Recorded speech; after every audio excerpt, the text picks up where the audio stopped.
והנה, now, אף על פי כן, נזכר גם הרם בדיבור אל פרעה, ומוישה ביציאת מצרים. Even though we said that Moshe is the main guy, so to speak, to talk to Pharaoh, and Aaron was the main guy to take out the Jewish people from Egypt, even so, it's also mentioned Aaron when talking to Pharaoh and Moshe when taking out the people from Egypt. Why? משום שכדי לפעול את העניין בשלמותו, צריך אחד לעזרת השני. Because in order to have the thing in its complete way, one needs the help of the other one. What does that mean? בכדי שהדיבור לפרעה יפעל את פעולתו בשלמות, in order for the words of Moshe to Pharaoh should have the effect in a complete way. What does that mean? What's a complete effect? That Pharaoh should let the people go from Egypt. It's not enough that Pharaoh should be annulled, destroyed completely. No. That's the idea of Moshe Rabbeinu was such strong thing, etc. No. There has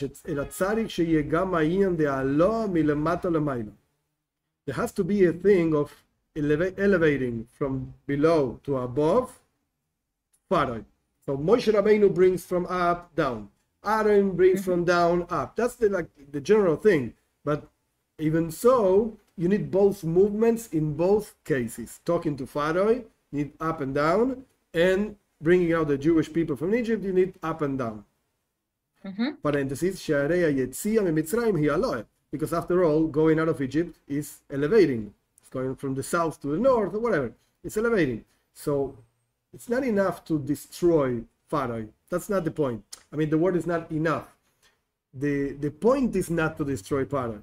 And the Rabbi is like setting up the stage, so to speak, to see what should we do with Bnei Noach. Because you might think, look, Pharaoh is the same thing as Bnei Noach. Destroy them. That's it. That's the there's like a expression. Shvirasam zeu takanasam. Destroying this thing, that's the way you fix this thing. There are certain things you have to destroy them, and that's the way you fix them. But here, this is not the point. The point is not to destroy Pharaoh. No, this is what the Rebbe is saying right now. So the same thing applies to Bnei Noach. The Jewish thought is not destroy all the non-Jews in the world. That's it. Forget it. No. You have to elevate them. Which, understanding it, I mean, the Rebbe is talking to Jewish people over there, to Jewish rabbis and everything. It's a very strong change of mind. Very strong. Because I'm not saying that this is the only place where this idea appears. No, it's not. It appears also before.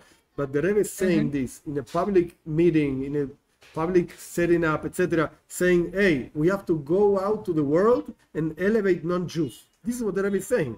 He's going to say it clearly. It's like a chidush. It's like something new. Okay, so it's not, in a maspik, says the Rebbe, it's not enough to destroy, annul Pharaoh. You have to elevate him. The same thing happens in the work of Aaron, bringing out the Jewish people from Egypt. The objective of this elevation is that it should be a giving of the Torah. As it's written, how do you know that the objective of going out of Egypt was to give Torah? Because the Torah says,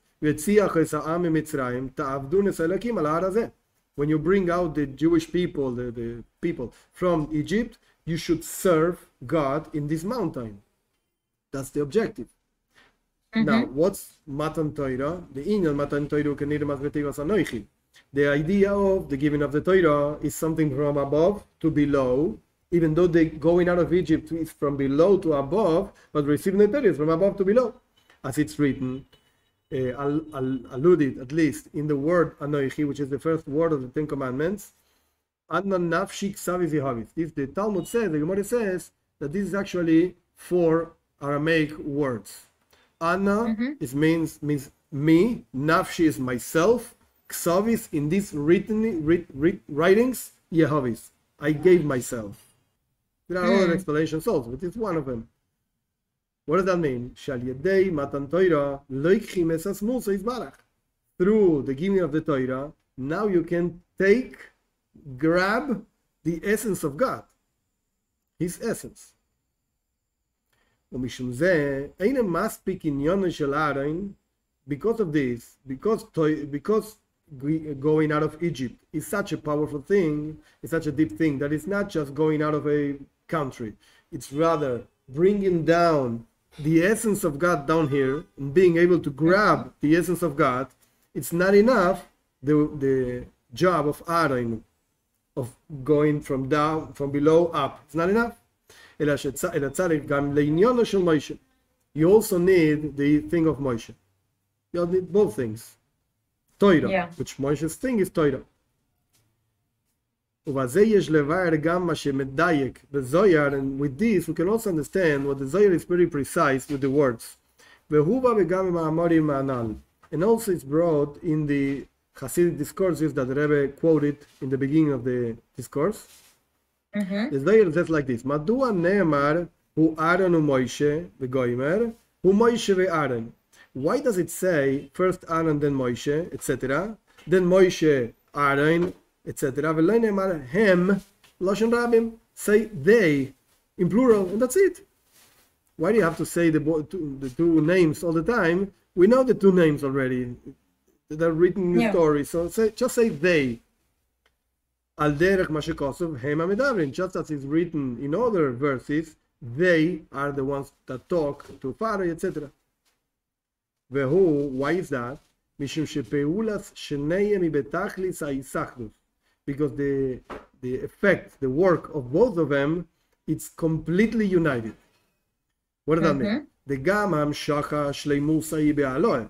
Also projection from above to below, its completeness is when it goes from below to above. The same thing the other way.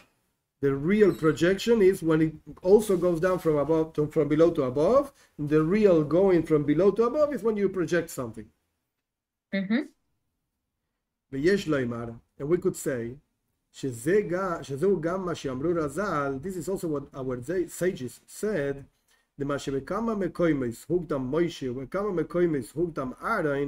in many places first comes the name of Moshe, and in many places first comes the name of Aaron. Why? Is to teach you that they're both the same. They're both equal. Not the same, but equal. That is, not just that they are equal in their virtue, like very high spiritual people. No. They are united. In singular written Moshe, he is Moshe and Aaron, and it's in singular, he is Aaron and Moshe. Because they have to work. To have to work together. Yes, they have to work together, and both expressions have to be over there, present, in order to have a complete thing. Otherwise, you're not getting a complete thing. Now, Agam שלפעמים מקדימים מוישה לארן, ולפעמים מקדימים ארן למוישה, even though sometimes we precede Moshe to Aaron, and sometimes Aaron to Moshe, Omru Razal said our sages, and we just explained that's because they're both in the same level, so to speak, even though they're not the same, but in the same level. מכל מקום, גם בזה גופה מובן שיש מקום לבאר שבמקום שהוזכר מוישה בתחילה שם הוא העיקר, ובמקום שהוזכר אהרון תחילה שם הוא העיקר. Even though they're like balanced, so to speak, but we have to explain why in some places Moshe is first, and some places Aaron is first. Why? So in the first line of the page 769, you have to explain that in the places where Moshe comes first is because he's the main thing, and in the places where Aaron comes first, he is the main thing. Okay, they're the same. Yeah, very nice. But sometimes this one comes first and this one comes first. So that's because that's the main thing. Yeah. In the same way, in the mitzvah, in the commandment of respecting your father and your mother, or fearing your father and your mother, two different commandments. When the Torah is talking about honoring your parents, it says, it's written, you should honor your father, first your father, and then your mother. But when it's talking about fear, it says, Ish imoy ve'oviv tirou. The Torah says the other way, you should fear your mother and your father. Why? Even though the Midrash gives an answer to this question, because they're both the same. Both mother and father are actually the same. Mikol Makem, even so, Pirush Rashi explained, Al Ish imoy ve'oviv tirou, when the Torah is talking about fearing your mother first and then your father. Why? Rashi says, Kan hikdim aim la'av, in this commandment of fear, the Torah says first the mother and then the father, because God knows that a son fears his father more than his mother. And when he's talking about honoring, first comes the father and then the mother. Why? Rashi explains, because God knows, it's revealed in front of him, that a son honors much more his mother than his father. I mean, son, daughter, it's the same thing, but this is the wording of the text, so to speak. So when it comes to honoring, of course you're going to honor your mother. So God has to say, go honor your father. When he talks about fearing, of course a son fears his father. So you have to say, go fear your mother also. So we see that even though they're the same, actually, you have to give honor and fear both your father and the mother, but they're not exactly the same. One comes first on these issues, and the other one comes first on different issues. The same thing you can say about Moshe and Aaron. Even though they're like, so to speak, quote unquote, the same, but for some things, Moshe is the main thing, and for some things, Aaron is the main thing. In this place, the Rebbe is bringing a proof like from Scripture itself and from the commentaries of the Scripture, that you can effectively say that if Torah mentions something first, it's because it's the main thing. And in the different places, Torah can mention some other thing first, that's because in that place, that thing is main thing. That's what the Rebbe wants to prove.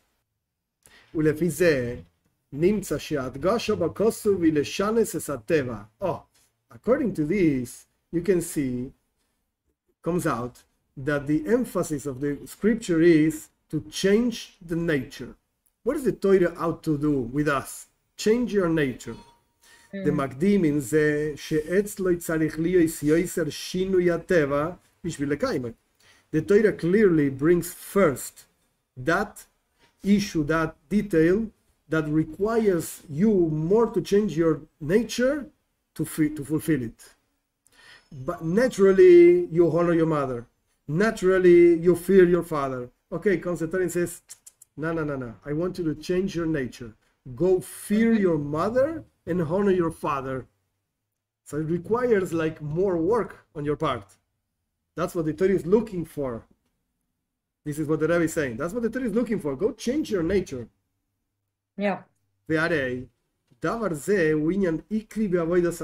This issue of changing your nature, it's a very important thing in the work, in serving God. How do you know that? As it's brought in Keser Shem Tov. Keser Shem Tov is a book that gathers teachings of the Baal Shem Tov. The Baal Shem Tov, founder of Hasidus, didn't write anything. He just spoke. Certain students wrote many of his teachings. And there's a book called Keser Shem Tov, the Crown of Shem Tov. Of the Baal Shem Tov. He brings from Rav Saadia Gaon. Rav Saadia Gaon lived in Iraq, year 900, 800, so to speak. Vehu davar pele. This idea, within brackets, it's something very strange. We don't find anything like this in the whole Hasidus. In a general way, it's not common in Hasidic teachings to mention what's the source, where this comes from, where this idea comes from. I mean, we don't usually mention the author of such a idea. This idea, this guy said it, this idea, no. Verak, only, in very scarce places, very few places, we mention the source of the ideas. And in general, the ideas that are mentioned, who wrote them or who said them, are the ideas brought in the name of Rav Saadia Gaon. This is weird, said the Rebbe. This is very strange. Very strange. Maybe we can connect this with that which is brought in many places. Look at these words, are very interesting. I still did not find the source for this, said the Rebbe. I don't know where it comes from. People say that the Baal Shem Tov himself was a reincarnation of Rav Saadia Gaon. That's what people say. I did not see it written anywhere. I did not see the source for this. This is what people say. That's why the only, I don't know, I didn't learn everything, so I cannot say the only one, but the Rebbe is saying one of the very few that are actually quoted with name in Hasidus is the Rasag. Reb Saadia Gaon. So, okay, let's go back. What does the Baal Shem Tov say in the name of Reb Saadia Gaon? The main reason why God created the man in this world is to break down, to destroy, to really break your natural qualities, your natural emotions. That's why you were created. So that's what is written. Hashem tells Abraham, go out of your land, from the place you were born. What you have to go out from is the nature with which you were born. That's what it says. You have to change your nature. Go out of your nature. And just as is explained in many places about this verse, Lech Lecho, go out, etc. The idea of this verse is go out of your nature. The same thing we find in the words of our Rabbi. I'll